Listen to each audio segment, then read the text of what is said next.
Pheasant Sanctuary is located in the Applegate Valley. We have 15 endangered desert tortoises. They're all special needs. They were either taken from the wild or they were injured in some way, and so they've lost an arm or a leg or have some other kind of damage. And they came here 4 years ago from the U.S. Fish and Wildlife facility that was closing down. So they've been living here 4 years and we have 15 of them. All of our tortoises are special needs tortoises, meaning they have had an arm or a leg lost or damage to their shell, which has resulted from a human or indirectly by a dog biting them or some kind of accident like that. They have been here for 4 years and are thriving and doing very, very well. Unfortunately, all of our animals are still captive.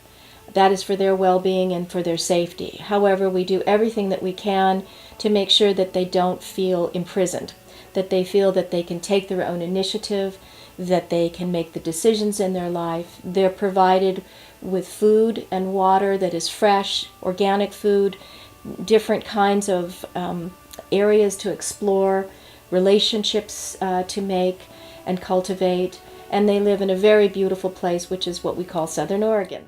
Hi, my name is Katarina. First of all, make sure everyone's here, not flipped over, because they do fall on their back sometimes.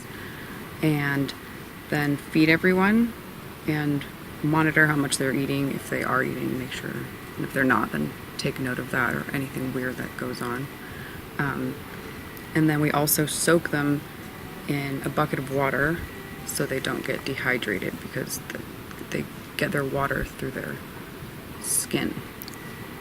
And they really like that. They'll sit in the water and stick their necks out, which means that they're enjoying it.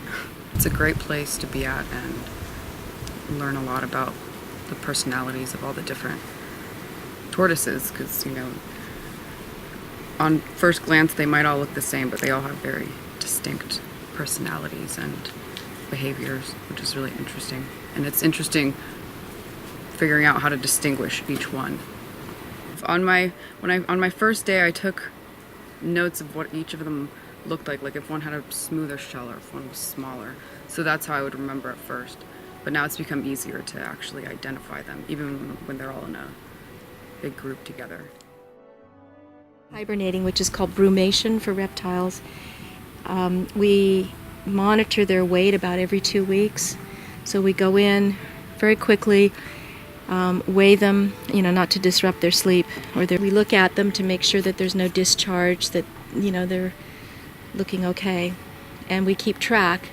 And depending if they are losing too much weight too fast, then we take them out. And we had to do that to quite a number of them the first year because they were in very poor shape. But this is their 4th year, and we were able to, they did fine. They did great.